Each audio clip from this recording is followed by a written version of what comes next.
महाराणा प्रताप का नाम भारतीय इतिहास में वीरता, स्वाभिमान और अदम्य साहस का प्रतीक है। उन्होंने मुगल साम्राज्य की अधीनता स्वीकार करने के बजाय घास की रोटियां खाना बेहतर समझा, लेकिन अपनी मातृभूमि मेवाड़ का सिर कभी झुकने नहीं दिया। यहां उनके जीवन का संपूर्ण वृत्तांत है। 1. जन्म और प्रारंभिक जीवन। महाराणा प्रताप का जन्म 9 मई 1540 को राजस्थान के कुंभलगढ़ दुर्ग में हुआ था। उनके पिता महाराणा उदय सिंह द्वितीय और माता रानी जयवंताबाई थीं। बचपन का नाम उन्हें प्यार से कीका कहा जाता था। शिक्षा। उनका पालन पोषण भीलों के बीच हुआ, जिससे उन्होंने छापामार युद्ध ग्वेरिल्ला वॉरफेयर की कला सीखी। राज्याभिषेक 1572 में पिता की मृत्यु के बाद पारिवारिक संघर्षों के बावजूद मेवाड़ के सामंतों ने प्रताप को गद्दी पर बैठाया।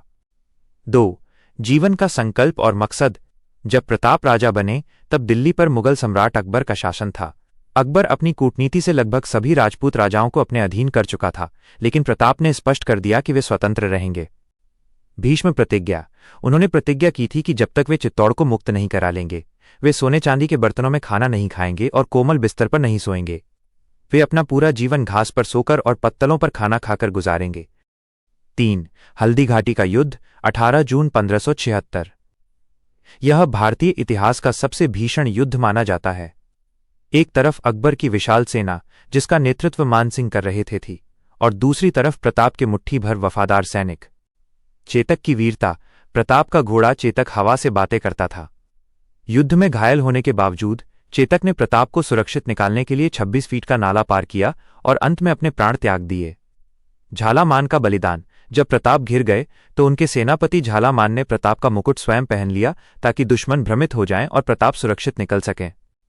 4. संघर्ष और वनवास का काल। हल्दी घाटी के बाद अकबर ने कई बार आक्रमण किए, लेकिन प्रताप कभी पकड़े नहीं गए। उन्होंने अरावली की पहाड़ियों में शरण ली। घास की रोटी। कथाओं के अनुसार एक समय ऐसा आया जब प्रताप के परिवार को घास की रोटियां खानी पड़ीं। जब एक जंगली बिल्ली उनके बच्चे के हाथ से वो रोटी भी छीन ले गई तो प्रताप विचलित हुए, लेकिन उन्होंने कभी आत्मसमर्पण नहीं किया। भामाशाह की मदद। इस कठिन समय में दानवीर भामाशाह ने अपनी सारी संपत्ति प्रताप के चरणों में रख दी, जिससे प्रताप दोबारा सेना तैयार करने में सफल रहे। 5. विजय और दिवेर का युद्ध 1582। 1582 में दिवेर के युद्ध में प्रताप ने मुगलों को बुरी तरह हराया। इसे मेवड़ का मैराथन कहा जाता है। इसके बाद उन्होंने धीरे धीरे चित्तौड़ और मांडलगढ़ को छोड़कर पूरे मेवाड़ पर फिर से अधिकार कर लिया। 6. अंतिम यात्रा और मृत्यु। महाराणा प्रताप ने अपने जीवन के अंतिम वर्ष चावंड, अपनी नई राजधानी में बिताए।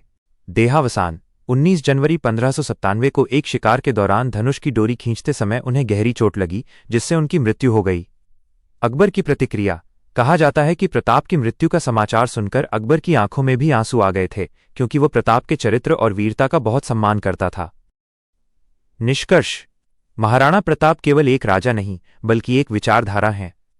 उन्होंने सिखाया कि संसाधन कम हों तब भी साहस और दृढ़ निश्चय से दुनिया की सबसे बड़ी ताकत से टकराया जा सकता है। द्वंद्व कहाँ तक पाला जाए, युद्ध कहाँ तक टाला जाए, तू भी है राणा का वंशज, फेंक जहां तक भाला जाए।